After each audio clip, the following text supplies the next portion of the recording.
جوانترین و گەرم و گەشترین سڵاوەکانتان پێشکەش بینەرانی خۆشەویستی تەلەڤیزیۆنی کۆمەڵە لە خزمەتانداین بۆ پێشکەشکردنی هەواڵەکانی ڕۆژی دووشەممە سەرەتا سەردێری گرنگترین هەواڵەکان.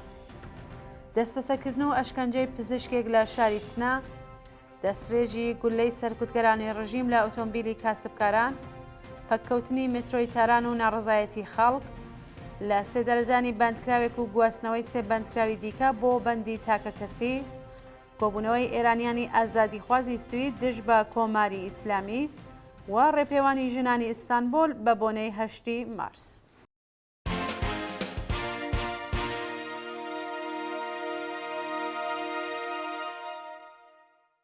درێژەی هەواڵەکان راپۆرتێک لەسەر گاڵتەجاڕی هەڵبژاردنەکانی ڕژیم لە بۆکان بەپێی هەواڵی گەیشتوو لە بەیانی ڕۆژی هەینیەوە تا دوایین ساتەکان سەرجەم بنکە و ناوەندەکانی دەنگدانی هەڵبژاردنەکان لە شاری بۆکان بە تەواوی چۆڵ بوون و خەڵکی بۆکان یەکدەنگ ئەو نیمایشەیان حکوومەتیەیان بایکۆت کرد. بەپێی زانیاریەکان ناوەندەکانی دەنگدان بە ڕادەیەک شۆڵ بوون و کەشوهەوای هەڵبژاردن هێندە سارد بووە کە تەنانەت بەکرێگیراوانی ڕژیمیش بە ڕۆژی ڕووناک نەیانوێرا بچنە سەر سندوقەکانی دەنگدان. دیارە ئەو کەشوهەوایە بەسەر زۆربەی شارەکانی دیکەی ئێران و بە تایبەت کوردستاندا زاڵ بووە. بەو بۆنەوە ڕژیم ساعتەکانی دەنگدانی بۆ ماوەیەکی زۆر درێژ کردەوە تاکو دەست و پەیوەندیەکانی بە کەڵگوەرگرتن لە تاریکی شەو بچنە سەر سندوقەکانی دەنگدان و دەنگ بدەن. بەڵام سەرڕای هەموو ئەو فێڵە و فریوکاریانەی ڕێژەی دەنگدان لە نێوان 10 بۆ 15% زیاتر نەبووە. ئەو ئامارانەی لەلایەن ناوەندەکانی ڕژیمەوە سەبارەت بە ڕێژەی بەشداربوون بڵاو دەکرێتەوە کە گۆیا 40% خەڵک بەشداری ئەو گاڵتەجاڕیان کردووە. بە تەواوەتی درۆن لە دوورن لە ڕاستی و ڕژیم دەیەوێت بەم شێوەیە شکست و شەرمەزاری خۆی بشارێتەوە.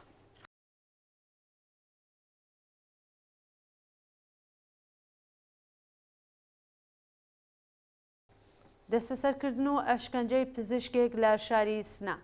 دکتۆر داراب زۆهری لە پزیشکانی ناسرا و خۆشناوی سنا مانگی پێشوو بە بیانوەی ڕخنەگرتن لە هەڵبژاردنەکان لەلایەن هێزە ئەمنیەتیەکانەوە دەستبەسەر و ئەشکەنجە درراوە. بەوتەی سەرچاوە خۆجەییەکان دکتۆر زۆهری لە ماوەی بەندکرانیدا بە سەختی ئەشکەنجە و ئازار درراوە. هێزەکانی ڕژیم ئەوەندە بێڕێزیان پێکردووە کە ناوبرا و دەستی داوەتە خۆکوژی، بەڵام لەلایەن هاوکارەکانیەوە ڕزگار کراوە. بەوتەی چالاکانی مەدەنی و مافی مرۆڤ کەس نازانێت جنایەتکارانی کۆماری ئیسلامی لە گرتوخانە چیان بەسەر ئەو دکتۆرە هاوردووە، بەڵام ناوەندە ئەمنیەتیەکان لە ئازدۆخی تەندروستی ئەو پزیشکە شەریفە بەرپرسیارە. دەستبەسەرکردنی سولەیمان عەبدی و گواستنەوەی بۆ زیندان. ڕۆژی یەکشەمە 13 ڕەشەمە سولەیمان عەبدی ئەنجامی ئەنجومەنی سنفی معلمانی کوردستان لە قیسەقز بە مەبەستی جێبەجێکرانی سزای بەندکرانەکەی بانگێشت و پاش دەستبەسەرکردن بۆ زیندانی ناوەندی ئەو شارە ڕاگوێزرا.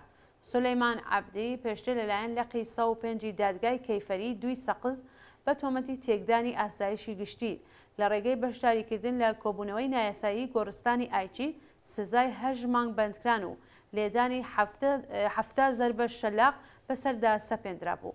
شایانی باسە کە سزای 8 مانگ بەندکرانی پێشووی ئەو مامۆستایە بۆ 720 کاتژمێر وانەوتنەوە بۆ کەسانەی کە لەژێر چاودێری کومیتەی ئەمداددان گۆڕدرا و هەروەها سزای 7 زەربە شەلاق بۆ 2 ساڵ و 6 مانگ تعلیق کرا.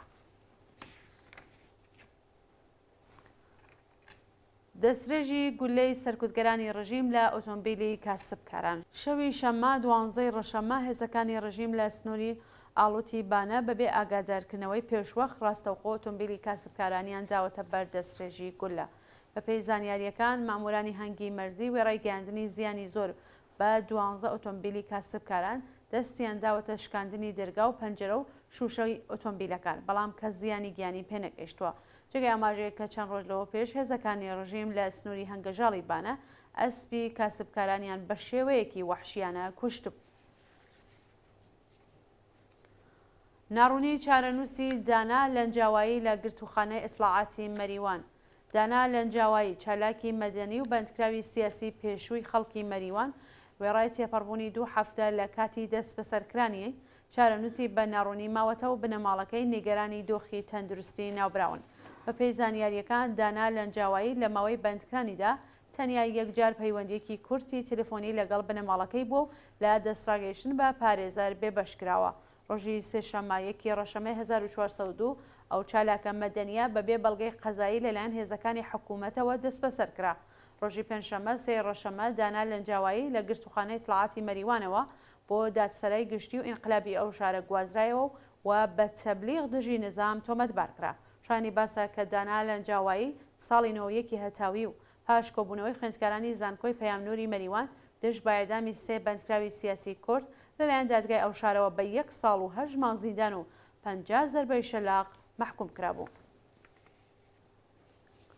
مانگرتنی کرێکارانی شرکەتی ڕامکۆ لە چابەهار. ڕۆژی یەکشەمە 13 ڕەشەمە کرێکارانی شاغڵ لە شرکەتی ڕامکۆ لە چابەهار لە ناڕزایەتی بە دۆخی خراپی پیشەی و معیشەتیان دەستیان لە کار کێشایەوە و مانیان کرد. بەوتەی کرێکارانی ناڕازی لە مانگی سەرماوەزی ئەم ساڵەوە هیچ حەقدەستێکیان وەرنەگرتووە و لە دۆخێکی زۆر خراپدا دەژین.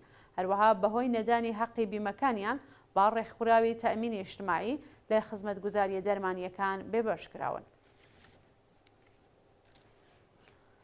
پەککەوتنی مترۆی تاران و ناڕەزایەتی خەڵک. ڕۆژی یەکشەمە 13 ڕەشەمە چەند هێڵی مترۆی تاران پەکی کەوتۆ خەڵک لە ئاست سەرگەردان بوونیان ناڕەزایەتیان دەربڕی و دژ بە خامنەی و کۆماری ئیسلامی دروشمیان بەرز کردەوە.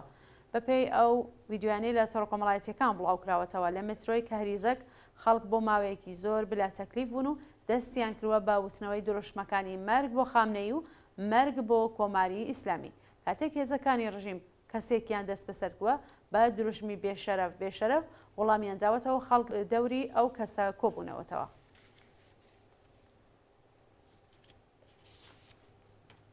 دەست بەسەرکردنی چالاکێکی مەدەنی لە مەشهەد لە ڕۆژانی ڕابردوو. چالاکێکی مەدەنی خەڵکی مەشهەد بە ناوی ڕامین هائێری لەلایەن هێزە ئەمنیەتیەکانەوە دەست بەسەر و بۆ شوێنێکی نادیار گوازراوەتەوە. بەپێی زانیاریەکان ڕۆژی چوارشەممە 9 ڕەشەمە هێزە ئەمنیەتیەکانی ڕژیم لە شاری مەشهەد هێرشیان کرد سەر ماڵی ڕامین هائێری و ئەو چالاکە مەدەنیان بەبێ بەڵگەی قەزایی و بە توندوتیژیەوە دەست بەسەر کردووە. تا کاتی داڕشتنی ئەم هەواڵە هیچ زانیاریەک لەسەر هۆکاری بەندکران و شوێنی ڕاگیرانی ڕامین لە بەردەستا نییە.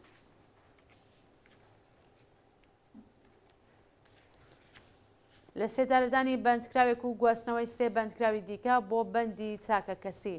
ڕۆژی یەکشەمە 11 ڕەشەمە بەندکراوێک بە تۆمەتی ئەمنیەتی لە شاری ئیسفەهان ئێعدام کرا و سێ بەندکراوی دیکەی زیندانی عادلابادی شیراز بە مەبەستی جێبەجێکردنی سزای ئێعدام ڕەوانەی بەندی تاکە کەسی کران. شانی باسا کە هیچ زانیاریەک لەسەر ناسناوی ئەو کەسەی ئێعدام کراوە لە بەردەستانیە، بەڵام میدیاکانی ڕژیم ئەو کەسەیان بە سیخوڕی بۆ ئیسرائیل و هاوکاری هێرشکردنە سەر ناوەندی سەنعەتی وەزارەتی بەرگری لە ئیسفەهان ناوبردووە. لەلایەکی دیکەوە سێ بەندکراوی زیندانی عادلابادی شیراز بە ناوەکانی شاهرۆخ سۆهرابی، جەمیل سەمەدی و ئیمان پاشناونادیار بۆ بەندی تاکە کەسی گوازراونەتەوە. بەپێی زانیاریەکان جەمیل سەمەدی تەمەن 40 ساڵ 3 ساڵ لەوەبەر بە تۆمەتی پەیوەندیدار بە مادەی هۆشبەر بە ئێعدام محکوم کرا. شاهرۆخ سۆهرابی و ئیمان شارۆمەندی خەڵکی ئەفغانستان پێشتر بە تۆمەتی کوشتنی بە ئەنقەز سزای سێدارەیان بەسەردا سەپێنرا. سەپاندنی سزای زیندان بەسەر شەکیلا مۆنفەرێد لە پەروەندەیەکی تازە. شەکیلا مۆنفەرێد بەندکراوی سیاسی ڕاگیرا و لە زیندانی ئێڤین لە سێهەمین پەروەندەی خۆیدا بە 15 مانگ زیندان و کۆمەڵێک سزای تەکمیلی دیکە محکوم کرا. شەکیلا مۆنفەرێد لەلایەن دادگای ئینقلابی تارانەوە بە سەرۆکایەتی قازی ئیمان ئەفشاری بە تۆمەتی پەیوەندی لەگەڵ نەیارانی ڕژیم بە شێوەیەکی نەهێنی بە 15 مانگ زیندان، دوورخرانەوە بۆ دەرەوەی تاران، 2 ساڵ قەدەغەی سەفەر بۆ دەرەوەی وڵات و قەدەغەی چالاکی لە گروپ و حیزبە سیاسیەکان محکوم کرا. جێگەی ئاماژەیە کە شەکیلا مۆنفەرێد ساڵی 1400 بە تۆمەتی ئەندامەتی لە گروپە نەیارەکانی ڕژیم بە 2 ساڵ و 8 مانگ زیندان محکوم کرابوو. لە ساڵی 99 هەتاویشە ئەو چالاکە سیاسیە لەلایەن دادگای ئینقلابی تاران بە تۆمەتی چالاکی تەبلیغی دژی نظام و بێڕێزی بە پیرۆزیەکانی ئیسلام بە 6 ساڵ زیندان محکوم کرا، بەڵام حکومەکەی بۆ 4 ساڵ و 2 مانگ کەم کرایەوە. کۆبوونەوەی ئێرانیانی ئازادیخوازی سوید دژ بە کۆماری ئیسلامی. ڕۆژی یەکشەمە 13 ڕەشەمە کۆمەڵێک لە ئێرانیانی ئازادیخوازی وڵاتی سوید لە کۆبوونەوەیەکدا بە وتنەوەی دروشم خوازیاری ڕاگررتنی سزای سێدارە لە ئێران بوون. لە درێژەی کارزاری نابۆ ئێدام چەند ڕۆژ لەوە پێش ئێرانیانی ئازادیخواز لە شاری کۆڵن کۆبوونەوەیان بەڕێوەبرد. ڕۆژی ڕابردووش ئێرانیانی دانیشتوی وڵاتی سوید لە شاری ستۆکۆلم کۆبوونەوە و باوتنەوەی دروشم دژ بە کۆماری ئیسلامی خوازیاری ڕاگررتنی سزای سێدارە و ئازادی تەواوی بەندکراوانی سیاسی بوون. بەشداربوونی ئەو چالاکیە دروشمی ژن ژیان ئازادیان بەرز کردەوە و دژایەتی خۆیان لەگەڵ ڕژیمی جنایەتکاری ئیسلامی نیشاندا. ڕێپێوانی ژنانی ئیستانبول بە بۆنەی 8 مارس ڕۆژی یەکشەمە 13 ڕۆژەمە کۆمەڵێک لە چالاکانی مافی ژنان و کرێکارانی شاری ئیستانبول بە بۆنەی 8 مارس ڕۆژی جیهانی ژن ڕێپێوانیان کرد.